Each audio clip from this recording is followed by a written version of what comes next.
Hello friends, welcome to a new lecture today on muscles. Okay, there are some words which I would like to explain today. We have smooth muscles. Okay, smooth muscles can be divided into two types based on their nerve supply.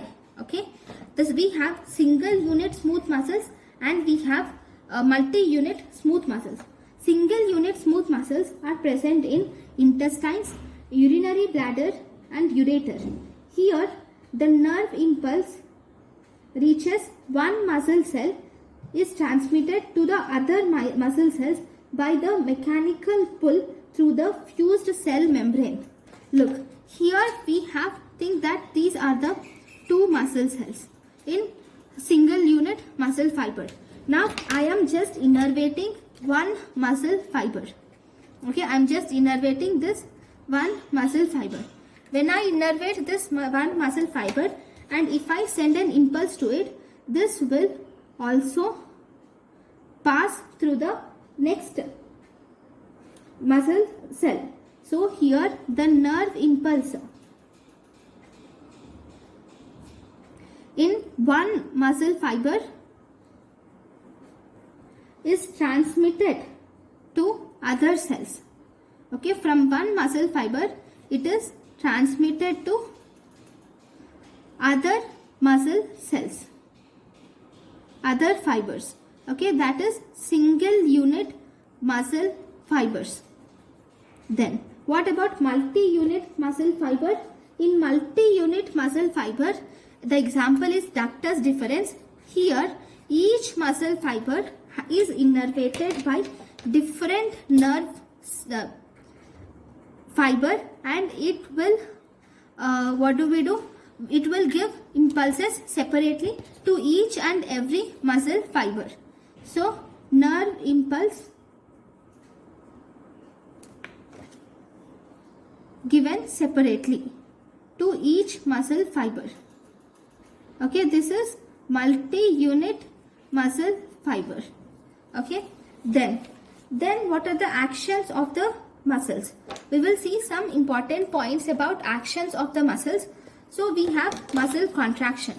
Generally, whenever there is muscle contraction, it decreases the length of the muscle by 1/3 of the previous length. That means, for example, if the length of the muscle is 3 millimeters, then that length is decreased to 1 millimeter. But it is not actually true, because actually in reality there are some muscles. The muscles can be divided into two types as isotonic muscles and isometric muscles. In isotonic muscles the length is decreased, true, but there are a group of muscles called as isometric muscles where the length remains same even during contraction. Okay, so during muscle contraction the muscle length should decrease by 1/3, but the exception is isometric muscles where the muscle length remains normal or remains the same. Next, we have some important terms which you have to learn. So first we have something called as prime movers or agonists. Prime movers bring about a desired movement. That means if you want to do some action, the main muscle which is involved in the action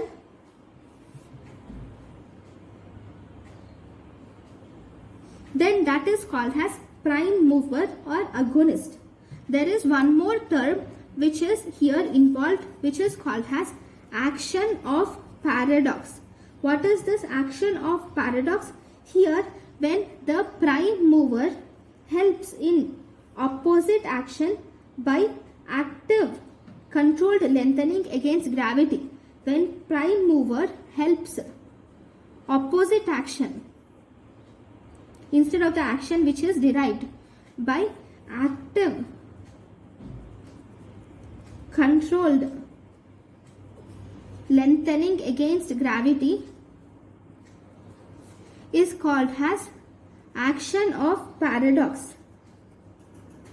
See, example of this is if there is a glass, or if you have to, this is the glass, For putting the glass back on the table, it is assessed by the gravity and also it is controlled by the gradual action of biceps. Right? You are putting, see, I have a glass here. Right? If you are putting this glass here, see, I am putting this glass here, okay, on the table. For putting this glass on the table, one thing which you have to have here is it should have, it should have controlled action. See, this, I'm leaving it here. Because of gravity, it is standing properly, right? So, for this controlled movement, see, for putting it controlled, normally, instead of just leaving it like this, you have to put it in a controlled way. You should have this lengthening action of biceps, right? So, this is called as prime action of paradox, right? Next, we have antagonistic action or opponents. Here, these will actually oppose prime movers. See, for an action to occur, we need to have both work of agonists and also antagonists. See, I am holding this pen, okay? For this holding of this pen, okay, my flexors of this, of my fingers, the flexors of my thumb or opponent's pollicis, for this opposition should be needed, that is opponent's pollicis is needed. Similarly, we need to have these flexors of the fingers for this flexion, okay. All these movements should happen and I will lift the pen. For this, just flexion is not important, there should be relaxation of these extensor muscles also, right? Or else I'll give you a simple example. See, this is my wrist, right? I wanted to flex the wrist, okay? For this flexion, truly you need the contraction of the flexors of forearm. So this contraction is necessary. Along with this contraction, we need to have relaxation of the extensors on my dorsum. Only then you will have a smooth action of flexion of wrist.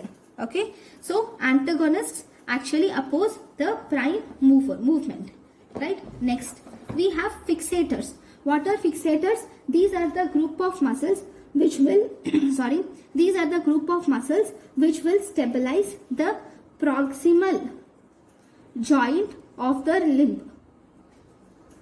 It is similar, I will tell you. See, this is my elbow, right? This is my wrist.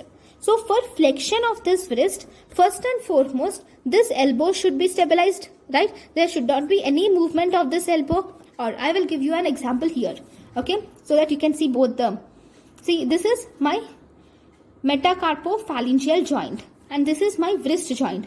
See, I wanted to flex this metacarpophalangeal joint. For this flexion of metacarpophalangeal joint, definitely the flexors of this joint should contract. True. But for this contraction, this wrist joint should be stabilized. Or else, if this wrist joint is not stabilized, then when we are contracting this metacarpophalangeal joint, then the wrist joint we can also get contracted. But we don't want this contraction. We want only this contraction. And for this wrist joint should be stabilized. It should be fixated.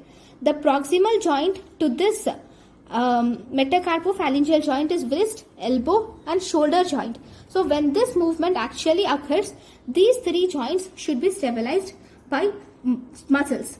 Okay, so those muscles which will help us to stabilize the proximal joint of the limb during the movement of distal joints is called as fixators, right? Then we have synergistics.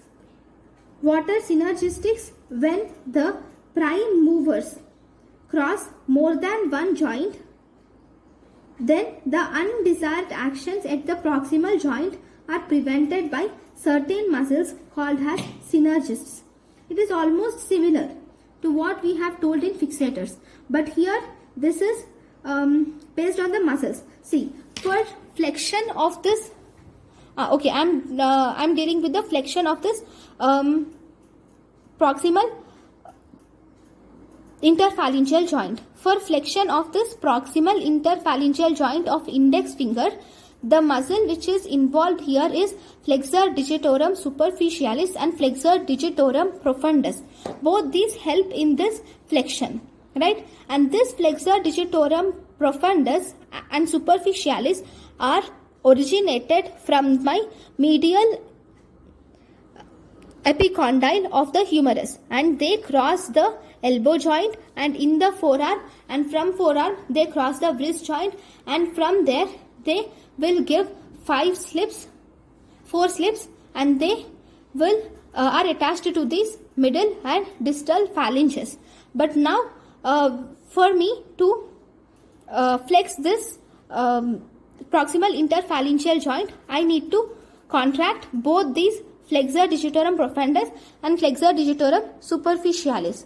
So for this, during this flexion, okay, this muscle should be flexed in such a way that only this movement should happen, and this should not result in flexion of any of the proximal joints. The muscles which will inhibit or antagonize this flexor digitorum profundus in causing the flexion at the proximal sides is called as synergists. I think you understood a little. So if you have any doubts, please comment in the comment section. I will try to answer. So this is about the different terms in the muscles and smooth muscle types. So thank you guys for watching my lecture. Thank you.